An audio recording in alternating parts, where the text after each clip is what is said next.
بسم اللہ الرحمن الرحیم۔ السلام علیکم ورحمۃ اللہ وبرکاتہ۔ معزز سامعین کرام، اس سے قبل مسائل قربانی کے سلسلے میں 2 قسط اور قربانی کے موضوع کے تحت 7 قسط آپ حضرات کی خدمت تک پہنچ چکی ہے۔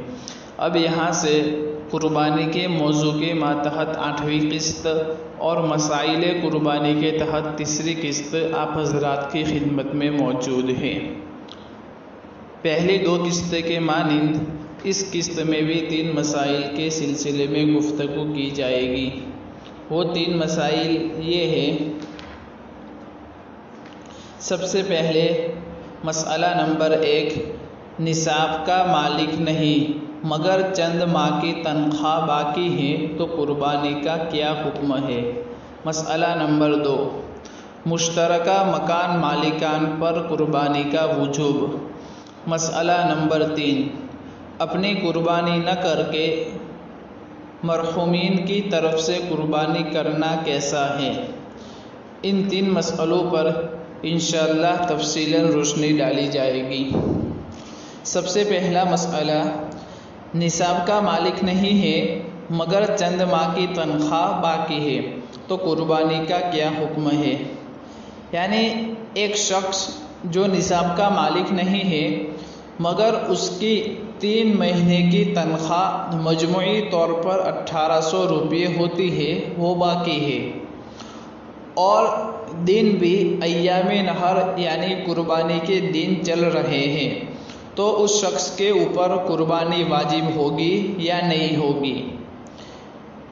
تو اس کا جواب یہ ہے کہ یہ جو 1800 روپے اگر 52.5 تولہ چاندی کی قیمت کے برابر ہوتے ہیں، یا اسی طرح گھر میں موجود چیزیں جو استعمال نہیں کرتے، یعنی ایسی چیزیں جو استعمال میں نہیں ہوتی، ان سب کو ملا کر اگر نصاب 52.5 تولہ چاندی کے بقدر ہو جاتا ہے، یعنی وہ نصاب جس کو شریعت مطہرہ نے نصاب متعین اور طے کیا ہے، اگر اس کے برابر ہو جاتا ہے، اور دوسری بات یہ ہے کہ مذکور شخص پر کوئی قرض بھی نہ ہو، یعنی اتنا قرض نہ ہو جس کو نکالنے کے بعد نصاب باقی نہ رہتا ہو، تو اس شخص پر قربانی واجب ہوگی، اس لیے کہ وہ صاحب نصاب شریعت کی حیثیت سے شمار ہوگا۔ فقط واللہ اعلم بالصواب۔ اس کے حوالے کے لیے دیکھیے، سب سے پہلے کہ تکملہ دد المختار علی الدر المختار، جلد نمبر 6، صفحہ نمبر 312، کتاب الاضحیہ، مکتبہ دار الفکر۔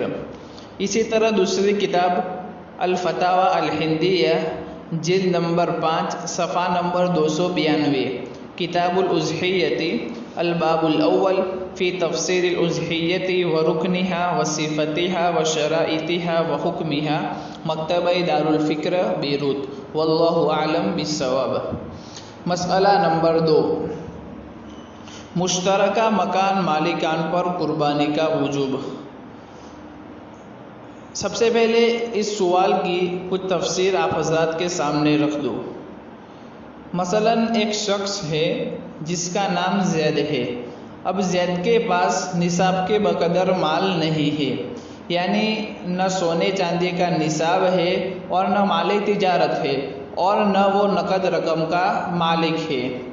اب ضرورت اصلیہ سے زائد سامان بھی اس کے پاس نہیں ہے، یعنی نہ سونا چاندی ہے، نہ مال تجارت ہے اور نہ نقد رقم ہے، اور نہ ضرورت اصلیہ سے کوئی زائد سامان اس کے پاس ہے۔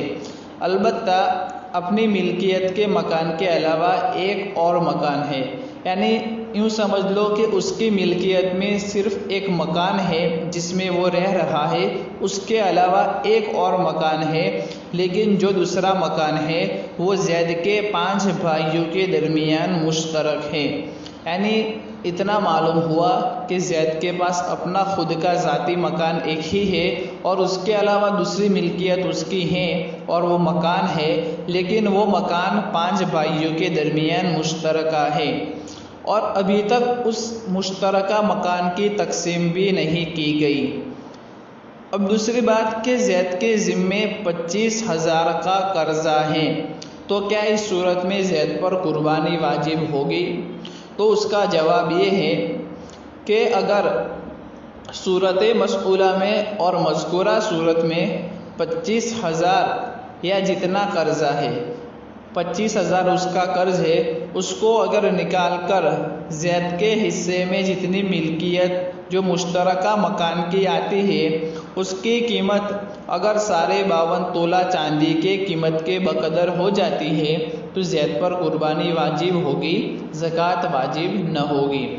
اس کے حوالے کے لیے بھی رد المحتار علی الدر المختار، جس کو فتاوی شامی بھی بولتے ہیں، جس کے مصنف ابن عابدین الشامی ہے، جلد نمبر 6 صفحہ نمبر 312، کتاب الاضحیہ، مکتبہ دارالفکر۔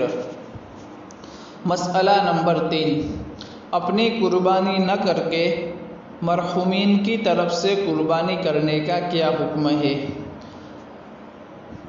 اب اس سوال کی بھی کچھ تفصیل آپ حضرات کی خدمت میں رکھ دوں۔ مثلا ایک شخص ہے جس کے پاس 3 بکرے یعنی 3 جانور ہے۔ اس سال ان کے ذریعے ان کے رشتہ داروں میں سے 3 مرحومین کی طرف سے قربانی کرنے کا اس شخص کا ارادہ ہے۔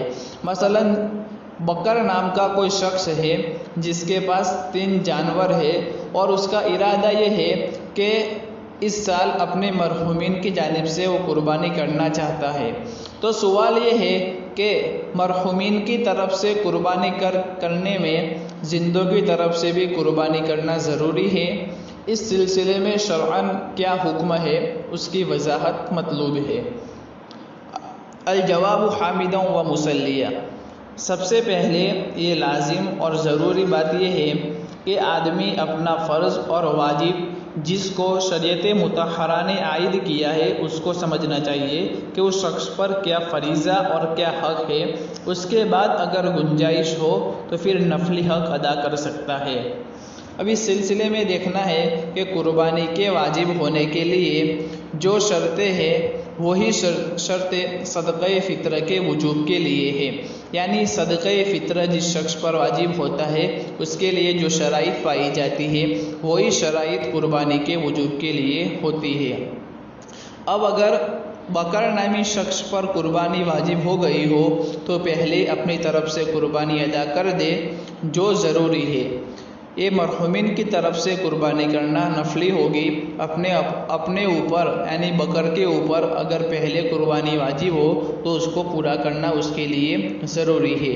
اس کے لیے حوالہ تجب علی حر مسلم موسر مقیم علی نفسہ کنز الدقائق۔ اسی طرح قال ابن نجیم وقولہ عن نفسہ لأنہ اصل فی الوجوب علیہ، البحر الرائق مع کنز الدقائق، جلد نمبر 8 صفحہ نمبر 197-198، کتاب الاضحیہ، مکتبہ دارالفکر۔ اسی طرح اب اگر اس شخص پر قربانی واجب نہیں ہے پھر بھی اگر وہ اپنے مرحومین کی جانب سے قربانی کرنا چاہتا ہے تو اس کی گنجائش ہے۔ اس کے لیے حوالہ دیکھیے، من ضحى عن المیت یصنع کما یصنع فی اضحیۃ نفسہ من التصدق والاکل والاجر للمیت والملک للذابح، رد المحتار علی الدر المختار، جلد نمبر 6 صفحہ نمبر 326، کتاب الاضحیہ، مکتبہ دارالفکر۔ واللہ اعلم بالصواب۔ السلام علیکم ورحمۃ اللہ وبرکاتہ۔